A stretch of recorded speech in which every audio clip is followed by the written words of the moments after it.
Tenemos el agrado de recibir en nuestros estudios a don Guillermo Ereque, empresario naviero. Vamos a hablar desde el punto de vista del empresariado y especialmente en el sector fluvial acerca de la situación que está viviendo Paraguay y en el sector. En los primeros 4 meses, un pequeño análisis de todo lo que está dejando, porque hablan de algunas crisis económicas que se siente en los diferentes sectores. Queremos saber si efectivamente en el sector fluvial también es así. Entonces, un placer tenerlo, don Guillermo. Gracias por estar aquí con nosotros. Bienvenido. Gracias por dar este espacio y buenos días a la audiencia.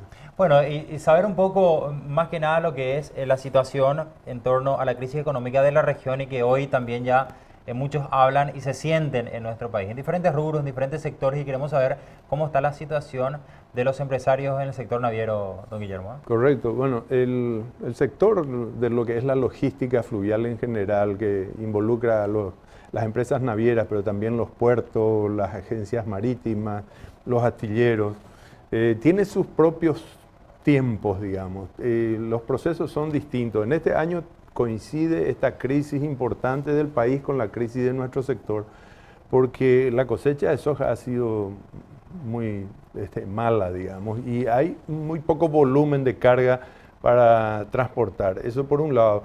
Pero también venimos arrastrando aquella famosa crisis de los commodities del 2014 que todavía se hace sentir en el sector nuestro debido a que el acero no recupera su precio internacionalmente y por ende el mineral de hierro, que era un producto muy importante que movía la flota fluvial regional y la paraguaya fundamentalmente, está todavía ausente del río. Entonces, a causa de eso, la situación que vienen arrastrando los armadores en los últimos 4 años no ha sido muy buena.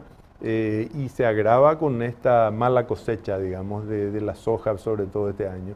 Y las perspectivas no son muy halagüeñas tampoco, ya que aparentemente el propio maíz y el trigo también podrían verse afectados por el problema climático y los precios internacionales, lo cual podría hacer que tengamos un poco más problemas en el futuro. Esa es un poco la situación así, grosso modo, digamos. Claro, y fíjese hasta qué año tenemos que remontarnos, don Guillermo, 5 años atrás, para hablar un poco de la crisis del 2014, ¿no? Y que hasta ahora se sigue, que se sigue sintiendo, ¿no? En el sector, algunos que de a poco van recuperándose y que coincide también con épocas buenas y malas, y ahora que me parece que hay una retracción, ¿verdad? En diferentes ámbitos, y me parece que también con lo que fue la cosecha de la soja hizo que también merme un poco el tema del transporte, más que nada por los precios, ¿no? Así mismo. Para poner un poco en contexto, en 2014 el mineral de hierro, que no es un producto paraguayo, pero sí que la flota paraguaya transporta masivamente, constituía un 40% de todo lo que se movía en volumen. Casi unas 10 millones de toneladas en 2014. En 2015 cayó a un poco más de 2 millones de toneladas y hoy estamos por los 4 millones más o menos. O sea, para que te hagas una idea de lo lejos que está de lo que era antes de la crisis que se produjo en ese momento en el 2014. Solamente 40%, ¿no? Sacando números de lo que era 2014, hoy 40%, y es mucha la diferencia. Es mucha y se siente mucho en el sector. Las buenas cosechas de los últimos 2 años ayudaron a mejorar un poco la situación, pero este año hay una cosecha muy mediocre, entonces se siente esta falta de carga en el río. Y lo que va a ser el 2019, es difícil sacar de repente algunas proyecciones, porque se depende mucho de la situación climática directamente, don Guillermo, o cómo se hace el cálculo en las empresas fluviales. Bueno, sin duda el clima es gravitante, es clave para este tema, porque ahora, por ejemplo, esta cosecha de soja que está terminando, tuvo mucha lluvia al principio, tuvo una sequía de casi 90 días durante el proceso de crecimiento de los plantines, de las plantas, y luego mucha lluvia en la época de la cosecha. Entonces, eso complicó mucho la producción. A eso hay que agregarle lo que hoy significan los bajos precios que tiene la soja en el mercado internacional. Repuntó algo el fin de semana, o sea, el viernes, pero aún está lejos de los precios que necesita el productor de aquí para poder tener suficiente dinero para pagar sus costos fijos y también por lo menos el financiamiento que tiene encima, ¿verdad?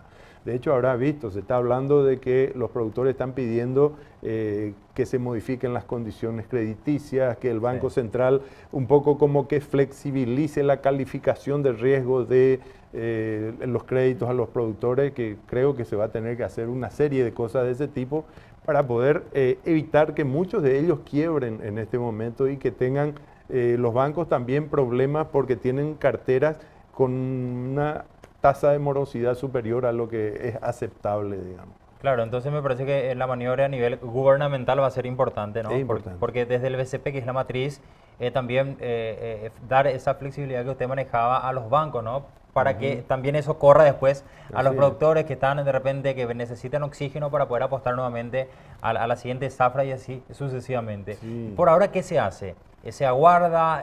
¿Se mueve lo que se tiene? ¿O El productor, que es el inicio en todo esto, tiene que plantar igual. Tal vez reduzca un poco de superficie, tal vez algún tipo de cosas para tratar de evitar mayores costos, digamos, pero tiene que plantar, no puede no hacerlo porque hay un montón de factores en esto. Desde el hecho de que un campo que está sin utilizar y sin plantar empieza a tener maleza y después hay que volverlo a limpiar. A partir de ahí hay un montón de razones por las cuales tiene que plantar. Ahora, si volvieran a tener una mala cosecha, las complicaciones para el productor serían enormes. Ahora, en el extremo final, digamos que es el tema de la logística, Claro. para exportar ese producto, sí se sentiría muy fuerte un año más con una baja producción de soja, por ejemplo. Sería bastante complicado. cuál es la reflexión o el razonamiento que tienen, don Guillermo, en relación a, me parece que son intenciones hasta ahora, pero que son intenciones que pueden convertirse a reales con cargas importantes que vendrían de Bolivia, con este corredor que se quiere hacer al menos también, y el paso por Paraguay, y también con las intenciones que hay desde Brasil, principalmente con el noreste, con el puente que se puso en marcha, algunas cargas que indefectiblemente también, independientemente a las terrestres que habrían, también a las navieras que se estarían utilizando. ¿Cuál es la reflexión? ¿Son positivos dentro de todo esto? No, sin duda es positivo. O sea, el ampliar el radio de acción de lo que es la logística que está en manos de las empresas paraguayas sería excelente. Ahora, todo esto son procesos que llevan su tiempo. Bolivia necesita cambiar su mentalidad respecto a lo que es la hidrovía Paraguay-Paraná, porque ellos no, a pesar de todo lo que expresan, de que les interesa, que les ayuda, que es importante, pero no se están preparando ellos realmente para sacarle provecho a lo que es la hidrovía. En cuanto a Brasil, la salida por Concepción se les complica un poco a ellos por el tema de que no se pueden usar los bitrenes, los costos no están muy por debajo de los costos de la logística que ellos tienen hacia el norte, pues ya prácticamente no están ellos, sobre todo la zona donde podría captar carga Paraguay, ya no están saliendo al Atlántico, ellos salen allá al norte, a los puertos que están en varios de los afluentes del río Amazonas, ahí están llevando su carga hoy. Y entre el costo de llevarlas ahí, el costo de traerlas a la hidrovía, o sea, al puerto de Concepción, no hay una diferencia importante. Aparte de eso, necesitan ciertas garantías de que van a poder llegar con su carga a destino. Han tenido algunos camioneros y algunas empresas han tenido problemas hasta con los policías de tránsito, los policías municipales de algunas localidades, la Policía Nacional que los ha parado, les ha extorsionado. Entonces, han tenido problemas y están un poco desconfiados. Pero no obstante, Brasil está desarrollando en Puerto Murtiño su propia infraestructura portuaria, desde donde yo creo que sí saldría mayor volumen de soja por el río. La parte sur de Mato Grosso Sur puede aportar unos 5 millones de toneladas a la hidrovía sin problema, con una logística un poco más económica, ¿verdad? Lo que es Bolivia, hoy por hoy está embarcando algo de aceite, algo de speller, algo de derivados de soja, pero no pasa de 2 millones de toneladas por año. Y lo que ellos tienen que hacer es expandir un poco más su área productiva en este campo. Y eso depende de la política interna de Bolivia y de varios otros factores que no están precisamente bajo control de los actores de la hidrovía. Claro, se complica porque es una cuestión política justamente, ¿no? Exactamente, Al hay tener... cosas por el estilo, pero para mí es inexorable que Bolivia termine saliendo por el río, es inexorable. Toda su zona productiva más importante, sobre todo a nivel de granos y también de mineral de hierro, están ahí en el llano, cerca del río. El sacarlo de ahí, llevarlo por tierra a Hilo o a Antofagasta o a alguno de los puertos de Chile, es un costo tremendo, ¿verdad? Lo que hay que asegurarles es que los tiempos en que su carga es puesta en el puerto y que llega a destino, digamos, en el Río de la Plata o algo así, sean más cortos. Para eso hacen falta también algunos trabajos de infraestructura en la hidrovía. Claro, pero me parece que teniendo en cuenta la situación que viven y siempre hablando de Bolivia, con Chile es más rentable por ese motivo que se animen a venir hasta acá, pero para ello también tendría que ver una cuestión de Cancillería, algunos empresarios paraguayos también que hagan un poco de lobby, hablar y ver efectivamente si se puede orientar agregando lo que usted manifestaba recién, el costo y el tiempo que son factores determinantes para que puedan indudablemente venir y aumentar las cargas, ¿no? Se están haciendo gestiones. La semana anterior estuvo el canciller boliviano aquí, visitó puertos, visitó nuestro astillero y algunas otras actividades vinculadas con esto, ¿verdad?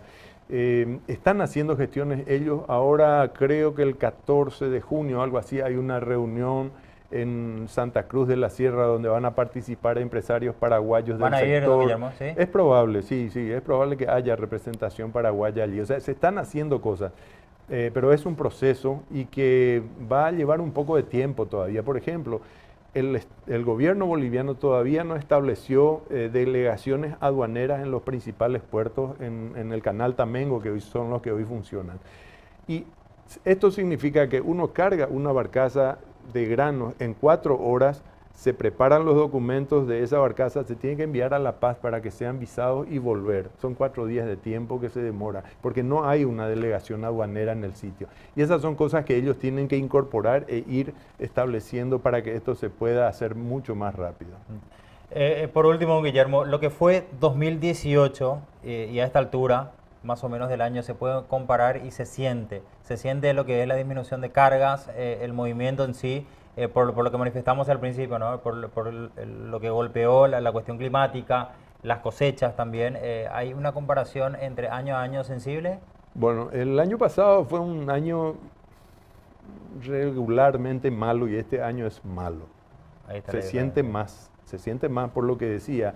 El volumen que sacó el campo de soja este año no sobrepasó las 7 millones de toneladas, cuando que el anterior había sido cerca de 9 millones de toneladas. Entonces, eso se siente muchísimo en el sector nuestro.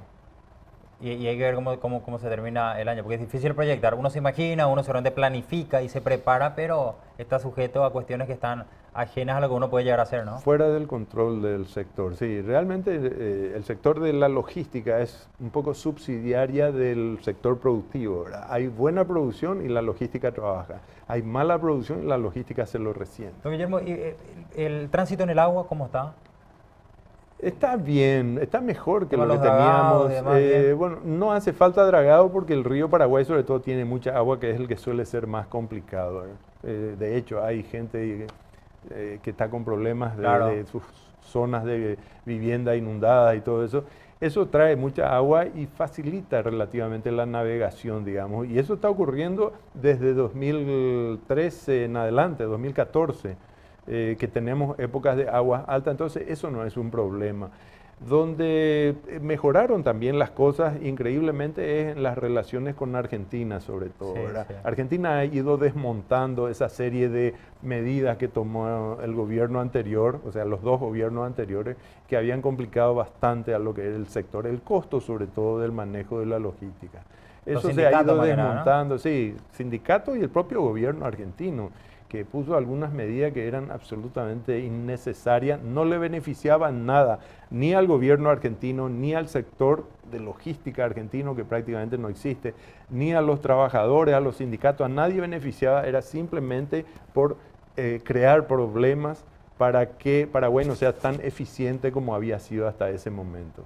Y hasta ahora se levantaron todas esas trabas y al menos existen. La mayor parte de ellas están ya levantadas y hay otras que están en proceso de anularse. Y en Uruguay también la cosa se puso interesante, Uruguay, lo que había pasado medio que... Uruguay tiene sus problemas propios, digamos, que tiene que ver un poco con el tremendo pasivo laboral que tiene como sociedad, digamos. Es un país que no tiene tantos habitantes productivos, pero sí tiene muchísimos habitantes ya retirados, jubilados. Entonces esa carga hace que el aporte de los que trabajan sea muy grande y eso encarece todo lo que es el tema, incluso en el caso nuestro de la logística, por un lado. Por otro lado, algunas operaciones en los puertos uruguayos se habían complicado a causa de que no tiene una infraestructura muy importante. Espacio físico no hay espacio físico suficiente y eso complicó bastante, pero eso ayudó a que muchas de las cargas volvieran a Argentina y entonces se descomprimió un poco esto, ¿verdad? Hoy por hoy la mayor parte de las cargas están yendo a puertos argentinos. Excelente, don Guillermo, le agradecemos muchísimo que haya visitado nuestros estudios y estamos muy atentos también desde el canal a todo lo que tiene que ver al movimiento naviero y también de hecho de todos los sectores. Muchísimas gracias. Muchísimas gracias a vos por recibirnos y gracias a la audiencia por la paciencia de escucharnos.